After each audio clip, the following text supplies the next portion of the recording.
Welcome to my channel. आज मैं बहुत दिनों के बाद एक वीडियो डालने जा रहा हूँ।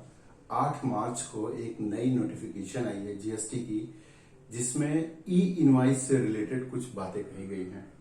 पहले जब ई इनवॉइसिंग की बात हुई थी जीएसटी में, तो हुआ था कि 500 करोड़ टर्नओवर जिसका होगा फिर उसका होगा। फिर आया था कि जिसका 100 करोड़ का टर्नओवर होगा उसका होगा।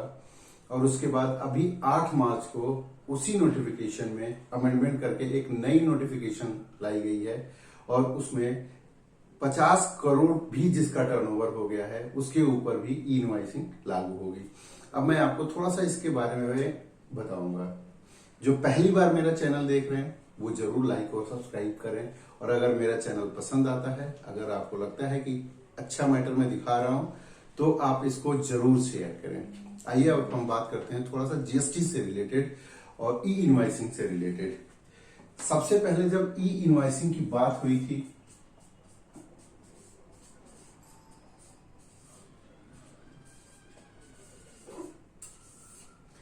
तो सबसे पहले जब इनवॉइसिंग से बात हुई थी तो मई 2019 में बात हुई थी कि जीएसटी काउंसिल ने कहा था कि ई इनवॉइसिंग होनी चाहिए। ई इनवॉइसिंग इसलिए हो रही थी ताकि टैक्स इवेजन रोका जा सके, इसीलिए ई इनवॉइसिंग हो रही थी। तो जब ई इनवॉइसिंग हो रही थी, ई इनवॉइसिंग की बात चली थी, तो मई 2019 में बात चली थी, और इसको कंप्लीट होने में मतलब एक ड्राफ्ट आया, फिर चेंजेस आया, फिर ड्राफ्ट आया, फिर चेंजेस आए, तो उसके बाद फाइनली जनवरी 20 में एक फाइनल ड्राफ्ट आ गया कि ये ई इनवॉइसिंग लागू होना चाहिए। हुआ था फर्स्ट फेज, सेकेंड फेज, और अभी आ गया जो है वो है थर्ड फेज। अब ये 3 फेज में हो गया है कि कैसे कैसे लगेगा। जो सबसे पहला फेज आया था, पहले ये हुआ था कि 1 अप्रैल 2020 से 1 अप्रैल 2020 से पहला फेज जिसका टर्नओवर प्रीवियस ईयर में 500 करोड़ रहा है वो लाइव हो जाएगा, लेकिन उस समय हो नहीं पाया था 1 अप्रैल 20 को।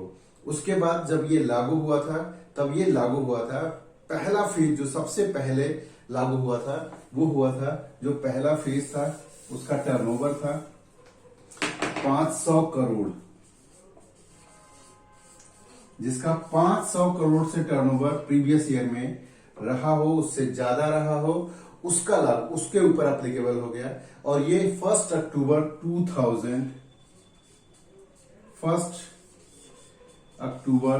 2020 से एप्लीकेबल हो गया।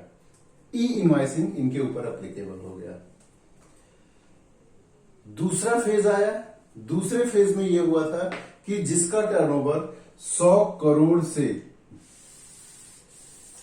ऊपर होगा उसके ऊपर एप्लीकेबल आएगा। फिर सेकेंड फेज आया।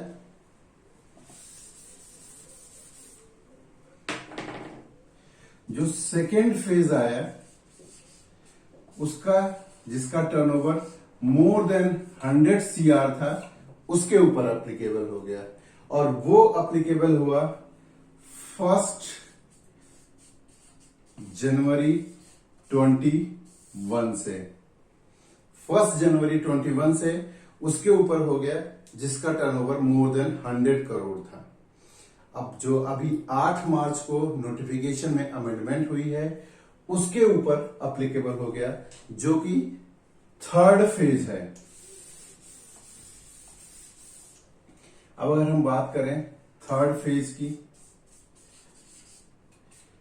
जिसका टर्नओवर प्रीवियस ईयर में 50 करोड़ से ज्यादा रहा हो उसके ऊपर भी अब एप्लीकेबल हो गया, और वो एप्लीकेबल हुआ है 1 अप्रैल 2021। 8 मार्च को ये नोटिफिकेशन आई है, 8 मार्च 21 को। इसका मतलब कि टोटल 23 डेज हमारे पास बचा है इसकी तैयारी के लिए। तो आपको इसकी पूरी तैयारी करनी पड़ेगी कि हम ई इनवॉइसिंग कैसे करेंगे। इसमें अब तक ये था कि जिसका टर्नओवर 50 करोड़ था वो लोग इससे बचे हुए थे, जिसका टर्नओवर 100 करोड़ से बेसिकली नीचे था वो लोग इससे बचे हुए थे।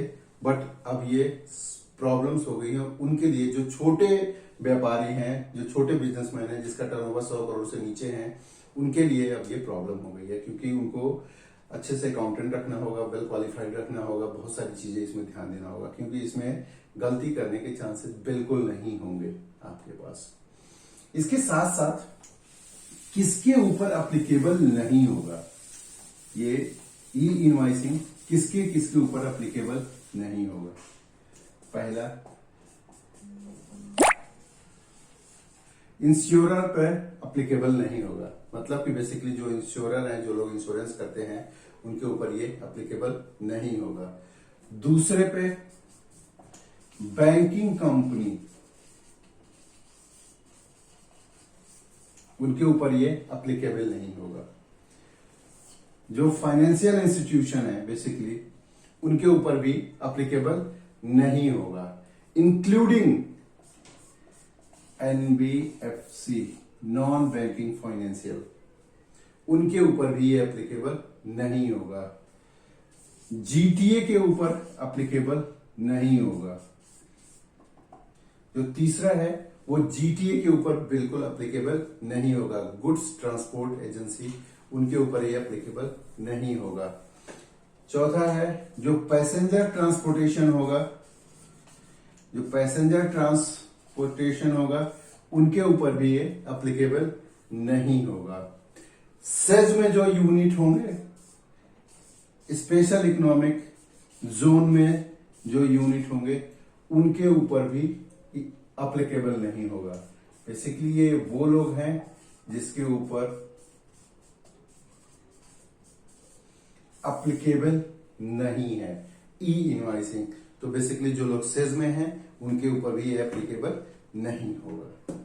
तो दोस्तों, ये ई इनवॉइसिंग से रिलेटेड एक छोटी सी इंफॉर्मेशन थी कि पहले 500 करोड़ हुआ, फिर 100 करोड़ हुआ, फिर 50 करोड़ हुआ।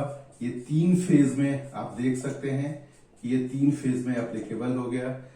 इन लोगों के ऊपर एप्लीकेबल नहीं होगा।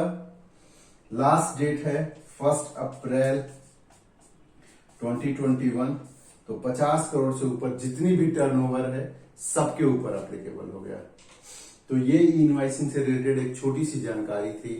अगर आपको पसंद आए तो जरूर शेयर करना।